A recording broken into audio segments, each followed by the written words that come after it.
Bom dia, irmãos, que a graça, a paz e as misericórdias do Senhor sejam renovadas e multiplicadas sobre a vida de cada irmão, de cada família que participa conosco desse momento de culto.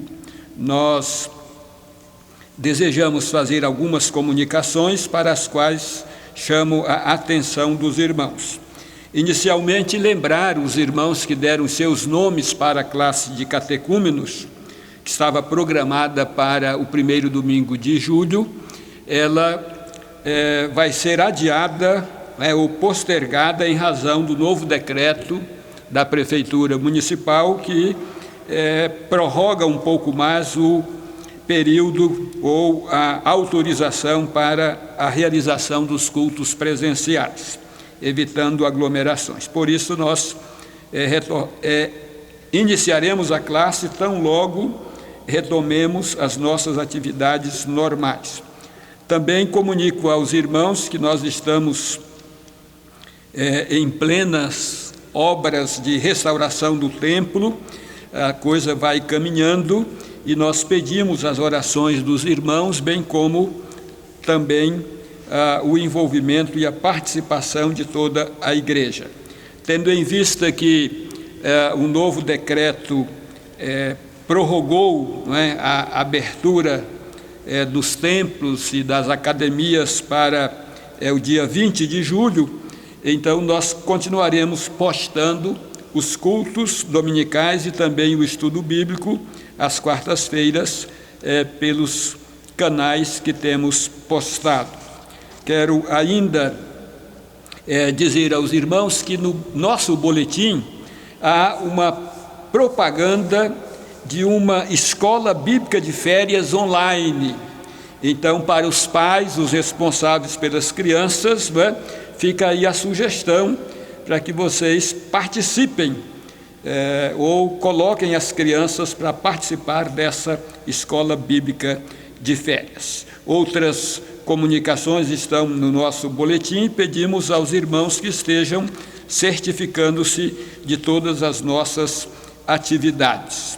Nós vamos iniciar o nosso momento de culto desta manhã, convidando os irmãos para abrir a palavra do Senhor na carta de Paulo aos Romanos, capítulo 8, versículos de 1 a 11. Esse texto nos diz assim: Agora, pois, já nenhuma condenação há para os que estão em Cristo Jesus, porque a lei do Espírito da vida em Cristo Jesus te livrou da lei do pecado e da morte. Porquanto o que fora impossível à lei, no que estava enferma pela carne, isso fez Deus, enviando o seu próprio Filho em semelhança de carne pecaminosa, e no tocante ao pecado, e com efeito condenou Deus na carne o pecado, a fim de que o preceito da lei se cumprisse em nós, que não andamos segundo a carne, mas segundo o Espírito. Porque os que se inclinam para a carne cogitam das coisas da carne, mas os que se inclinam para o Espírito, das coisas do Espírito. Porque o pendor da carne dá para a morte, mas o do Espírito para a vida e paz. Por isso, o pendor da carne é inimizade contra Deus, pois não está sujeito à lei de Deus, nem mesmo pode estar. Portanto, os que estão na carne não podem agradar a Deus. Vós, porém, não estáis na carne, mas no Espírito, se de fato o Espírito de Deus habita em vós. E se alguém não tem o Espírito de Cristo, esse tal não é dele. Se, porém, Cristo está em vós, o corpo, na verdade, está morto por causa do pecado, mas o Espírito é vida por causa da justiça. Se habita em vós o Espírito daquele que ressuscitou a Jesus dentre os mortos, esse mesmo que ressuscitou a Cristo Jesus dentre os mortos, vivificará também o vosso corpo mortal por meio do seu Espírito que em nós habita. Que o Senhor nos abençoe com a leitura desta porção da sua preciosa palavra. Nós vamos ouvir e cantar o hino de número 81 do nosso inário Novo Cântico, que tem como título Súplica ao Espírito Santo.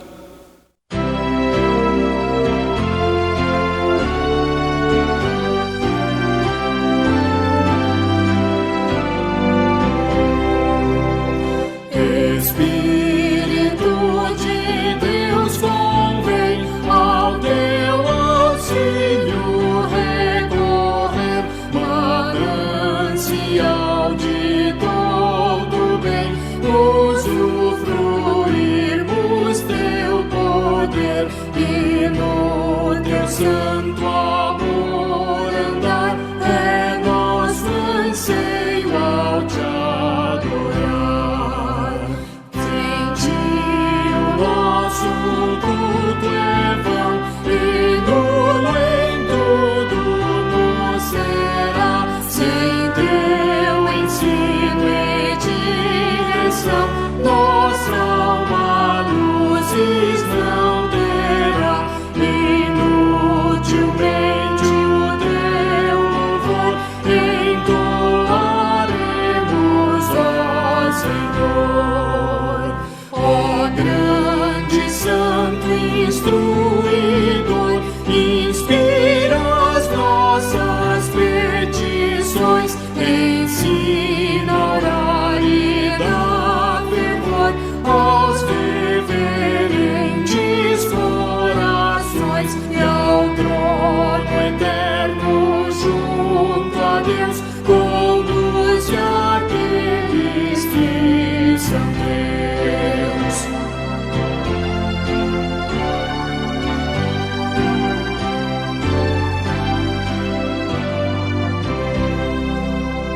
Fonte és autor de todo bem, luz e esperança no viver. Opera em nós o que convém, em tudo imprime o teu querer.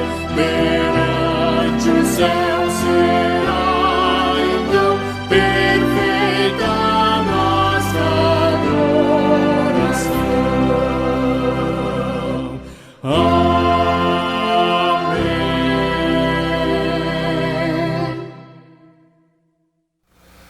Curvemos as nossas frontes e falemos com Deus.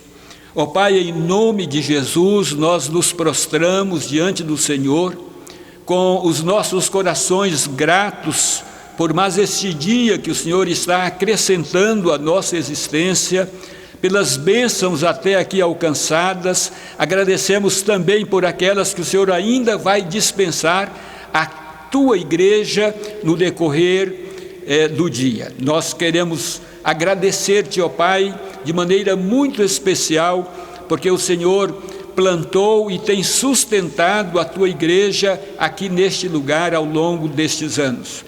Mas suplicamos agora, Deus, a continuidade das tuas bênçãos, do teu cuidado, da tua proteção sobre o teu povo, livrando-os, ó Deus, da contaminação com esse coronavírus, livrando-os da enfermidade, fortalecendo-lhes a fé, firmando-lhes os passos para que eles possam prosseguir servindo ao Senhor com alegria. Muito obrigado, ó Deus, porque nesta manhã tu nos dás a oportunidade de compartilhar a tua palavra e pedimos que o teu Santo Espírito possa usar-nos e aplicar, ó Deus, todos os atos deste culto para abençoar a tua igreja. Continue conosco, nós oramos com gratidão, em nome de Jesus.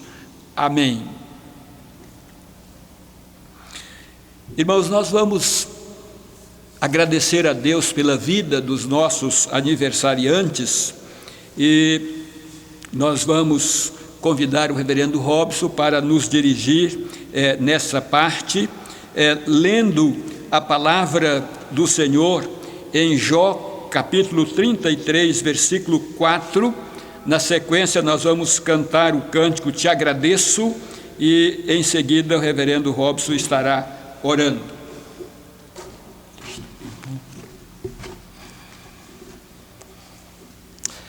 palavra de Deus diz em Jó 33:4: o Espírito de Deus me fez e o sopro do Todo-Poderoso me dá vida. Nós vamos orar a Deus pelos irmãos que estão aniversariando esta semana. Dia 30, Antônio César Soares, Marilane Werner Viana. Dia 1º, Michele Knupp Tarden, Nilda Gripe, Delícia da Silva Pereira. Dia 2, Débora Cristina de Faria Prata, Lucas da Costa Werneck, Nicolina Sattler Fraga. Dia 3, Doris Werner Medeiros, Décio de Freitas, Raquel Werner Cateringer Mendonça.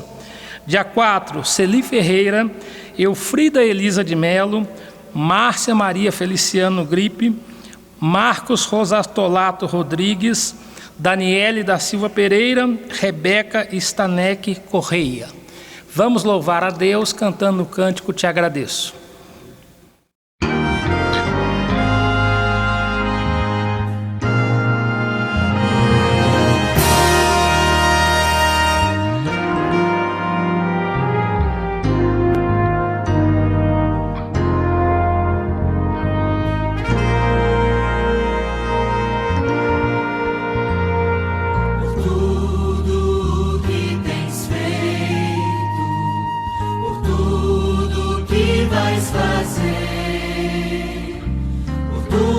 Promessas e tudo que és, eu quero te agradecer com todo o meu ser. Te agradeço, meu Senhor. Te agradeço, meu Senhor. Te agradeço, meu Senhor. Te agradeço. Te agradeço por me libertar e salvar, por ter morrido em meu lugar. Te agradeço, Jesus, te agradeço, eu te agradeço, te agradeço.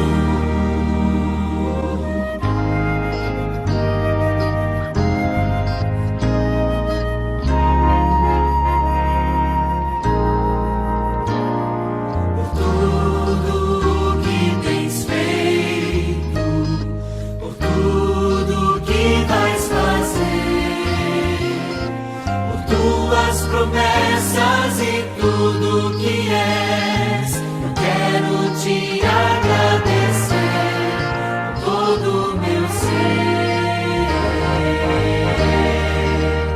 Te agradeço, meu Senhor. Te agradeço, meu Senhor. Te agradeço, meu Senhor. Te agradeço, meu Senhor. Te agradeço por me libertar e salvar, por ter morrido em meu lugar. Te agradeço, Jesus, te agradeço, eu te agradeço, te agradeço.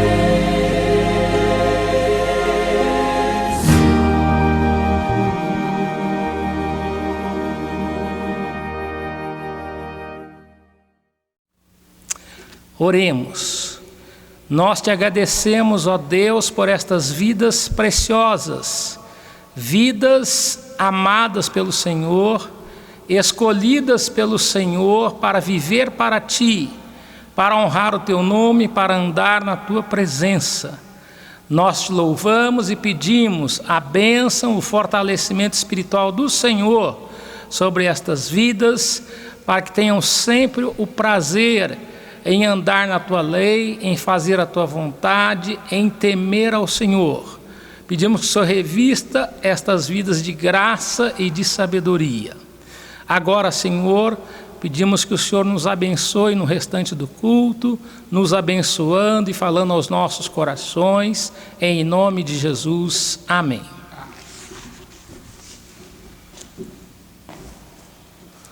Nós cantaremos ainda, irmãos, o hino de número 86 do nosso Inário Novo Cântico, que tem como título Espírito do Eterno Deus.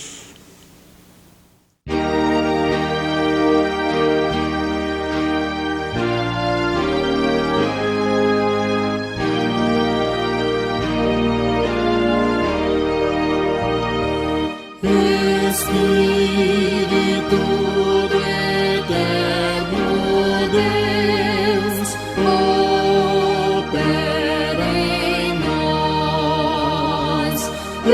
Espírito do Eterno Deus, opera em nós.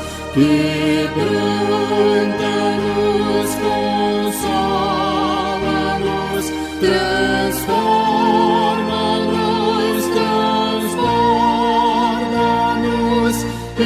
Espírito do Eterno Deus, opera em nós.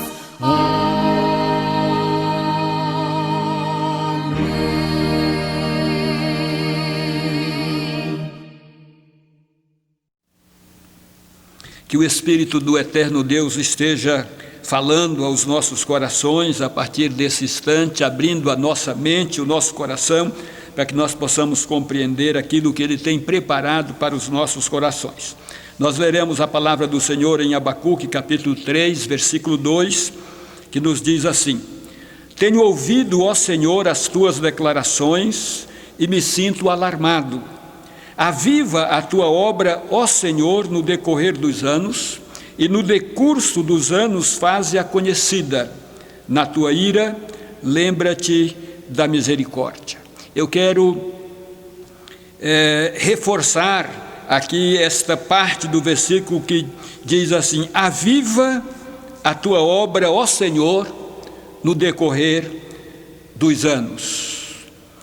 Convidando você a fazer esta mesma petição que Abacuque fez, mas não apenas fazendo essa petição, mas buscando verdadeiramente o Senhor e vivendo de tal maneira que você possa experimentar a bênção de uma experiência mais profunda com o Senhor e a bênção de um reavivamento espiritual verdadeiro na sua vida.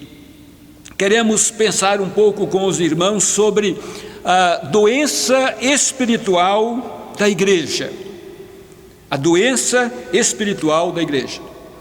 Esse período que a igreja atravessa, identificado na literatura como pós-moderno ou pós-moderna, no qual não existe verdade absoluta, tudo é relativo, tempo em que o secularismo avança em larga escala e encontra lugar na vida de muitos cristãos e, consequentemente, de muitas igrejas, faz-se necessário uma reflexão profunda sobre a saúde espiritual da Igreja de Cristo. É verdade que temos muitas igrejas saudáveis e cheias do Espírito Santo espalhadas pelo mundo, mas o cenário geral é preocupante e ameaça perigosamente a igreja dos nossos dias. Vejamos algumas destas ameaças. Primeiro, o liberalismo teológico. O período chamado racionalismo difundiu o pensamento de que a razão humana é o Supremo Tribunal Aferidor da Verdade. O período chamado Iluminismo difundiu a ideia de que o homem ocupa o centro do universo. Em razão desses pensamentos, a alta crítica teológica desses tempos pós-modernos fez uma releitura da Bíblia e lhe atribuiu pesadas acusações.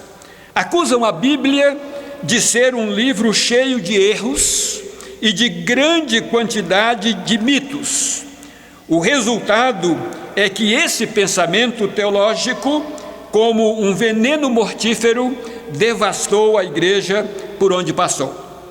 Os seminários, que no passado formavam teólogos, pastores e missionários, agora enchem a mente dos estudantes de ceticismo, promovendo a incredulidade e contribuindo para o crescimento da apostasia.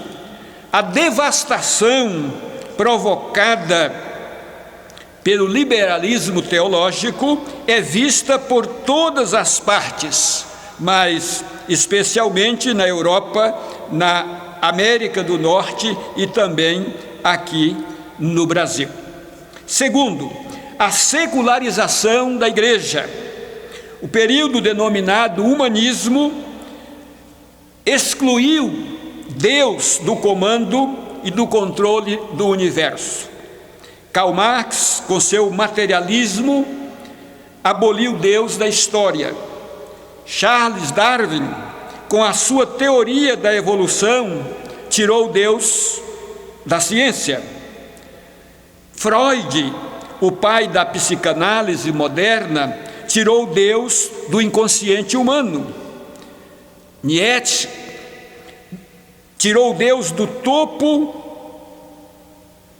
da história e afirmou na sua soberba intelectual que Deus morreu. Richard Dawkins, o patrono dos ateus contemporâneos, disse que Deus é um delírio. Assim, irmãos, o homem, tomado de orgulho e vanglória, excluiu Deus de sua vida e de sua história.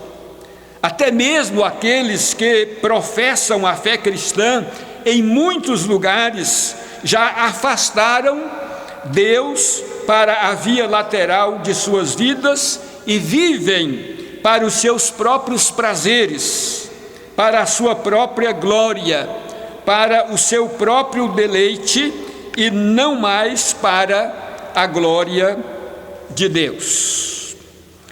Tudo agora circula em torno do homem, tudo é realizado pelo homem e para o homem.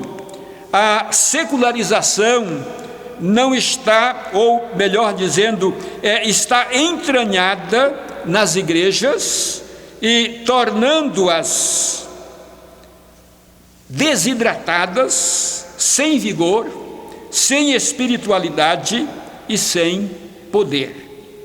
A falta de engajamento e de comprometimento e de fervor da maioria dos crentes desse tempo chamado pós-moderno é uma realidade incontestável. Terceiro, o sincretismo religioso.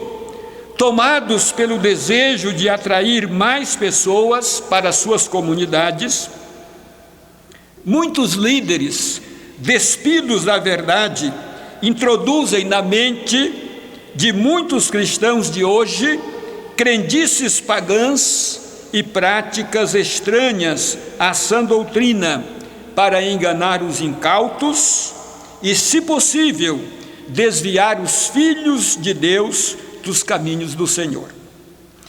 Os liberalistas torcem a palavra de Deus, inventam novidades, amarram o povo com as cordas da ignorância e difundem o erro. Por causa da ganância insaciável pelos bens materiais e pela fama, esses líderes ou estes mestres do engano transformam o evangelho num produto híbrido, como afirmou reverendo Hernandes Dias Lopes. Então, o evangelho é transformado por estes líderes num produto híbrido, o púlpito é transformado num palco, o templo numa praça de negócios e os crentes em consumidores. O que move esses proclamadores da mentira é o lucro fácil.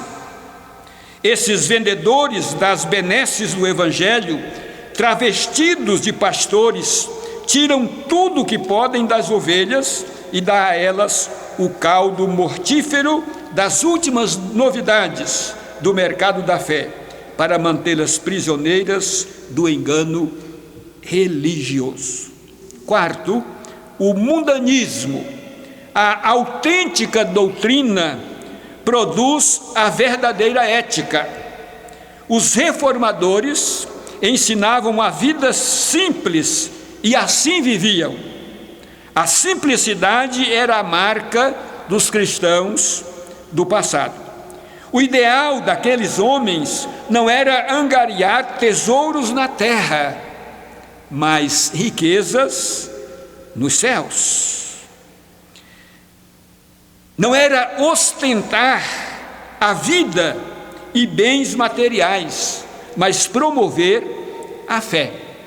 O ideal daqueles homens não era viver no luxo e na ostentação, mas proclamar o evangelho até aos confins da terra, cumprindo assim a ordem de Jesus, ainda que enfrentando terríveis e duras perseguições.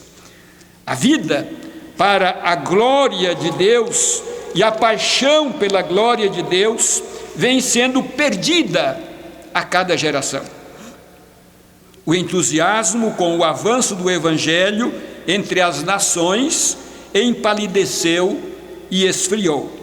A igreja passou a amar o mundo e a conformar-se com ele, em vez de ser luz do mundo e embaixadora do reino de Deus.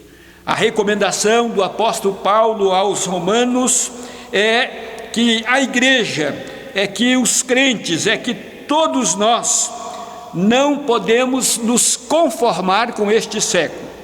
Rogo-vos, pois, irmãos, pelas misericórdias de Deus, que apresenteis os vossos corpos por sacrifício vivo, santo e agradável a Deus, e que não vos conformeis com este século, mas transformai-vos pela renovação da vossa mente. Em quinto lugar, a ortodoxia sem piedade e sem temor a Deus. A ortodoxia é necessária, ela é inegociável, ela é insubstituível, mas precisa vir acompanhada de piedade e de amor, de piedade e de temor. Uma ortodoxia sem piedade e sem temor é uma ortodoxia morta, é uma ortodoxia que mata. Não basta crer nas doutrinas bíblicas, é preciso viver de acordo com elas. Não basta crer nas doutrinas corretas, é preciso viver de maneira correta. Não basta ter luz na mente, como afirmou o reverendo Hernandes, é preciso ter fogo no coração. Não basta ter conhecimento da palavra, é preciso viver conforme os ensinamentos dessa palavra. Não basta ter o conhecimento correto, é preciso praticar o que é correto. Não basta convicção, é preciso crer de fato e de verdade, é preciso encher-se do poder de Deus mediante a presença e a ação eficaz do Espírito Santo na sua vida. Não basta ter zelo pela sã doutrina, é preciso praticar e viver no temor do Senhor. O descompasso entre teologia e ética, entre doutrina e vida, entre fé e conduta, tem sido um grande obstáculo ao avanço da igreja e da fé cristã genuína. E esta é a razão, porque se faz necessário cuidar da saúde espiritual da igreja. Quando nós avaliamos estes pontos e tantos outros que poderiam ser mencionados aqui, e olhamos para a igreja dos nossos dias, percebemos que a igreja está doente, que a igreja precisa ter a saúde espiritual recuperada, para que ela possa prosseguir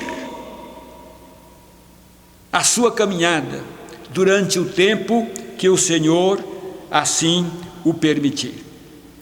Para cuidar da saúde espiritual, a igreja precisa arrepender-se e abandonar os seus erros, retirar o mundo do seu meio e trabalhar com afinco para a restauração da sua saúde espiritual. A igreja precisa clamar por um poderoso reavivamento espiritual. A igreja precisa de santidade para proclamar o evangelho com poder e com autoridade. A igreja precisa preparar o caminho do Senhor para que Ele volte e se manifeste com poder e glória. E a igreja só seguirá por esse caminho e só recuperará a sua saúde espiritual e cumprirá a sua missão se ela experimentar um reavivamento verdadeiro, que proceda de Deus e não de homens. Para ter saúde, para ter vigor, para ser revestida do poder, a igreja precisa se firmar mais e mais nos ensinamentos da palavra do Senhor. A igreja precisa viver no temor do Senhor, buscando a santificação, se empenhando por viver uma vida santa, para que tenha autoridade e poder para o cumprimento da missão que recebeu de Cristo Jesus. Viver vida santa e proclamar o evangelho da graça de Deus. Que seja assim conosco, irmãos, em nome de Jesus. Nós vamos ouvir o cântico "O Santo Espírito desceu aqui", e logo a seguir estaremos orando, petrando a bênção e entoando, ou encerrando, melhor dizendo, o nosso culto desta manhã.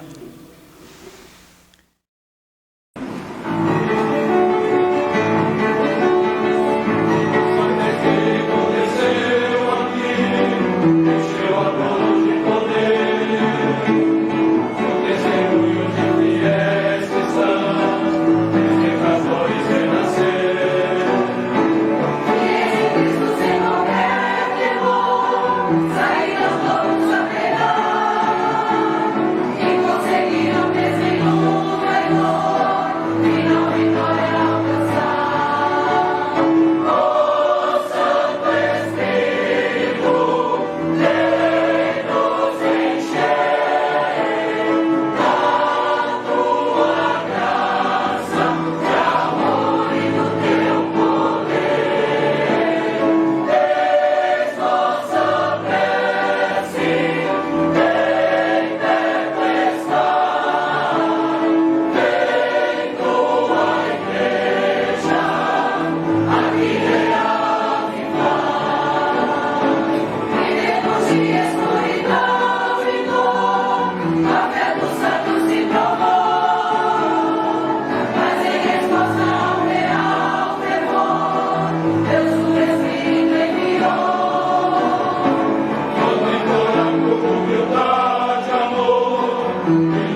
Oremos.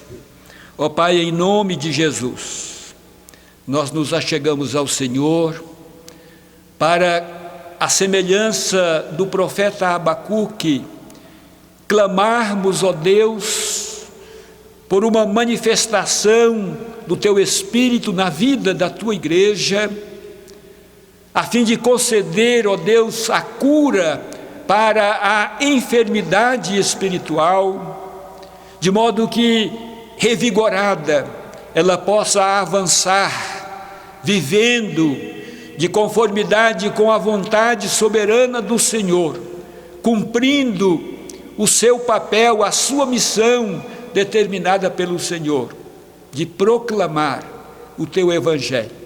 Que a igreja seja revestida de autoridade e poder, mediante a ação eficaz do Teu Espírito, e que assim, ó Deus, ela possa trabalhar pelo seu vigor espiritual, pela sua saúde espiritual, e assim, ó Deus, ela possa avançar, realizando a obra do Senhor.